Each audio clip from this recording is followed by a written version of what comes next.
I'm Eric Meza, and this is my wonderful adventure.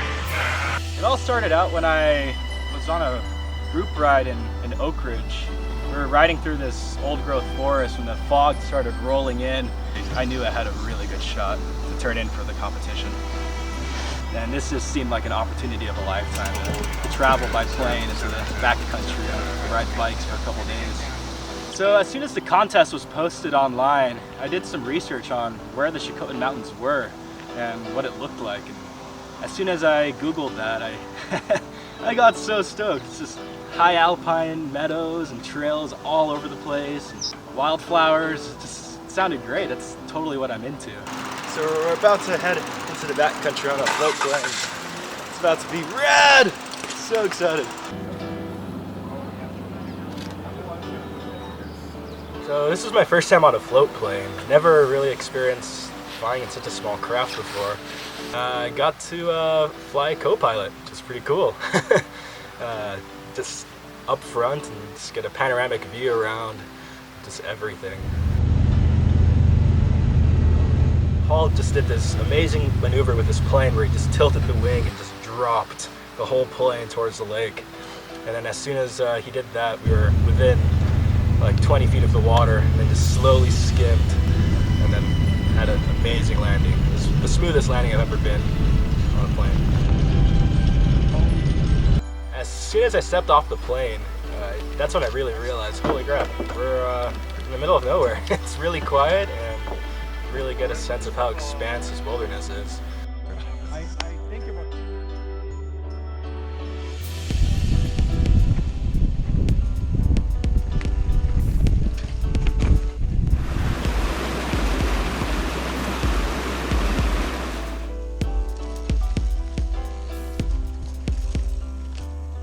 So as soon as we got done with the marshland, we had to cross a river, and that was a pretty fun endeavor. I had to go through it barefoot and just kind of find my footing with my bike over my shoulder. It was cold. So once we crossed the river, there was a big opening, and you could just see mountains sort of like in all directions. You weren't in the trees anymore. And then we found out that it was an old airstrip that was used back in the 60s. That was pretty neat to see.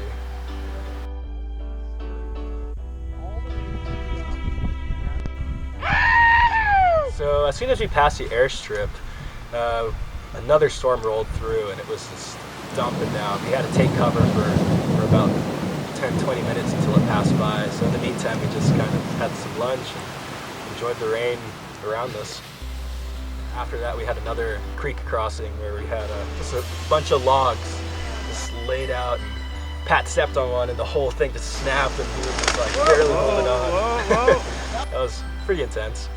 And we all crossed, continued on our way. From there, we climbed up to Graveyard Pass, which was a spectacular area. It's just a huge valley. We got to hear a pack of wolves just hooting and hollering at us as soon as they heard our brake squeal. I guess they thought it was a howl. Really unique experience. So as soon as we got into Graveyard Valley, another storm rolled through, and this one didn't seem like it was going to stop anytime soon. So we just waited out. We waited for a good 40 minutes at least, and then we just realized it's not going to stop. So we're just going to go and just continue biking through this valley where it's just full exposure. You're just out there, little dots crossing this massive valley.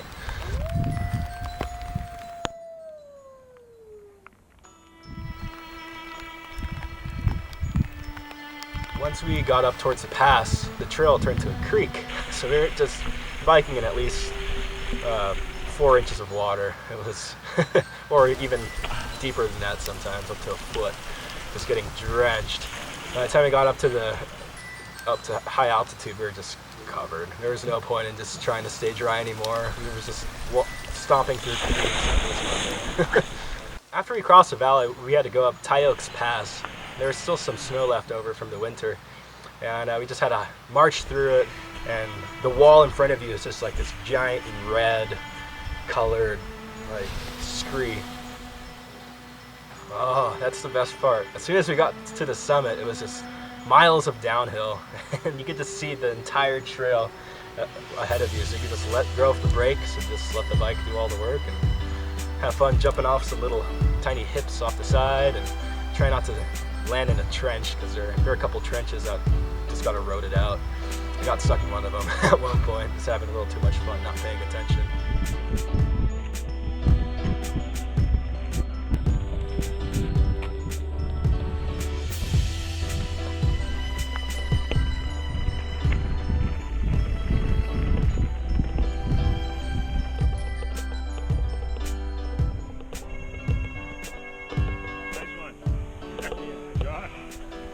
As soon as we roll into camp, everyone just kind of got really comfortable immediately. It was nice to have a nice warm stove to huddle around and get out of our wet clothes that we've been in all day, and just get a nice meal in us.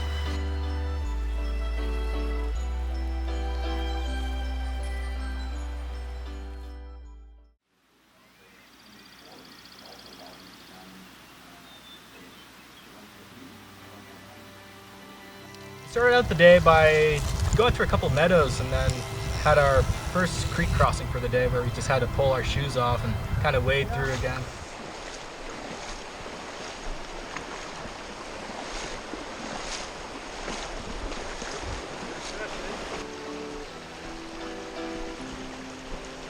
And after that, it was a pretty good climb.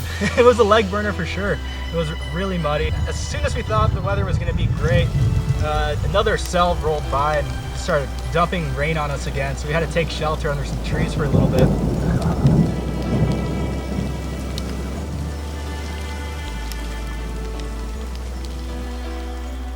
So from camp we climbed about 3,000 feet.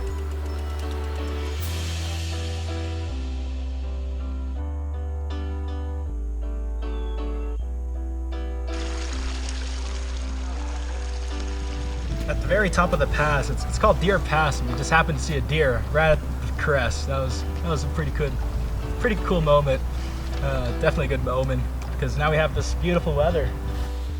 So once we got to the top of the pass, we sat down on a cliff ledge and just had lunch, and it overlooked the entire valley. You could see the entire Chilcotin range.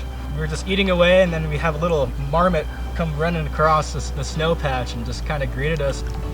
One of the coolest parts was standing on the actual ridge of the mountain, looking to your left and seeing the South Chilcotins and the reds and the oranges, and then looking to your right, and then you see just glaciers all over, which is the coast range. I thought that was a really cool moment. The downhill is sick. It was just so raw and natural. It was just a bunch of little rocks to hop off of, and just carve some natural corners.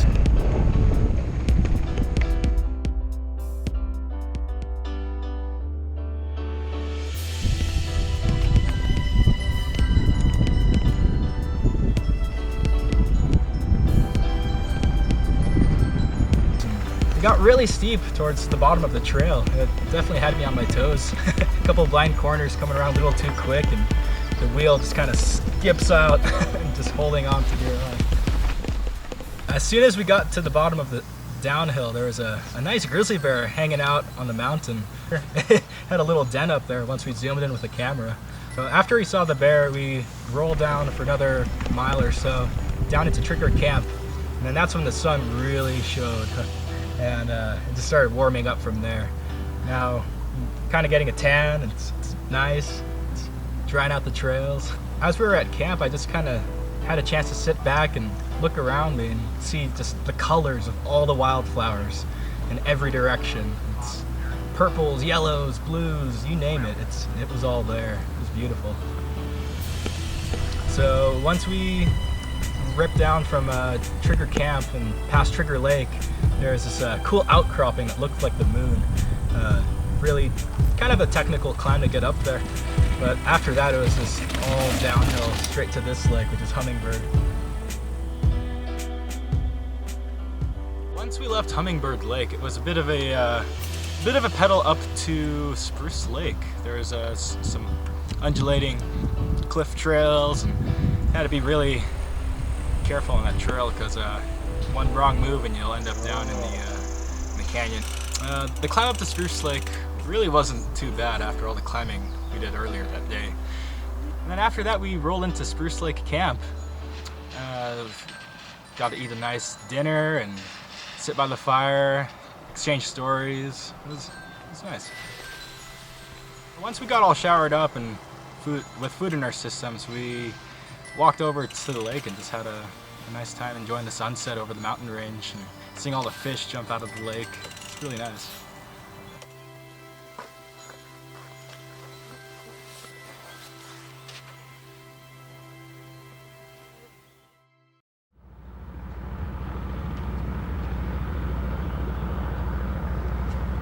Morning of day 3 was definitely one of the toughest days climbing up the mountain.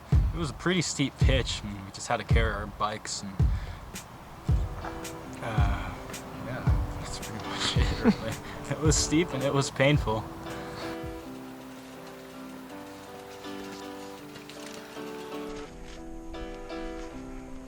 Yeah, there was a small group from Kamloops just horseback riding through and just let them pass and I got to pet one of the horses. It was nice. On our climb up to Windy Pass, it was just the toughest climb of the whole trip. It was really steep, we were just barely inching along. Once we got up to Windy Pass, there was a nice snow strip and we just kind of pointed and looked at that for a while and like, let's ride that, it's gonna be fun. So then we climbed up to the top and did a little snow biking.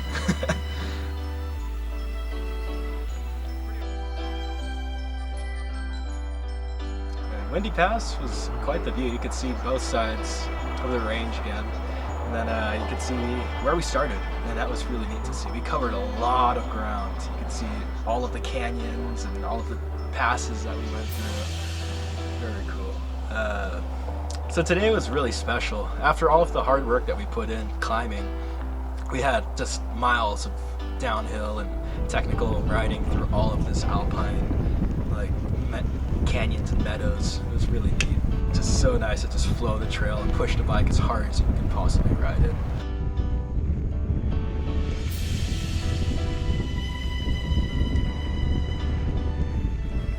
It was really nice to hit some really awesome single track.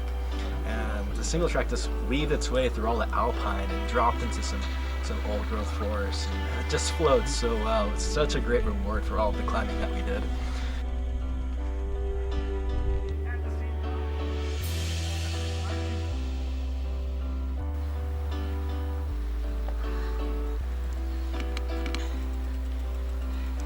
Whole time you're just railing all these dusty corners and then roots flying out in all directions. And 29er definitely picked up a lot of speed on those steep parts. So yeah. It's like, whoa, Mach speed out of nowhere.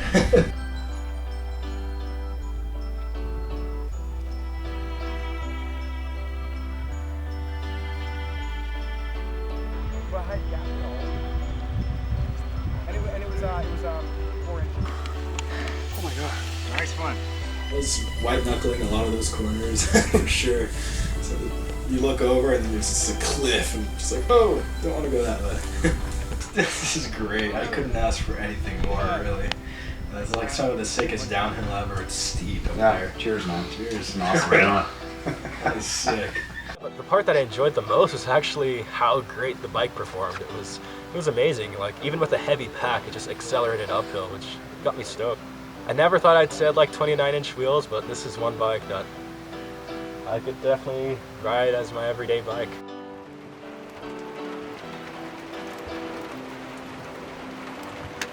I'd just like to thank Norco and then Chilcotin Adventures for being able to put all of this together and have an amazing time out in the wilderness. Absolutely, I'm definitely going to come back here. It's amazing.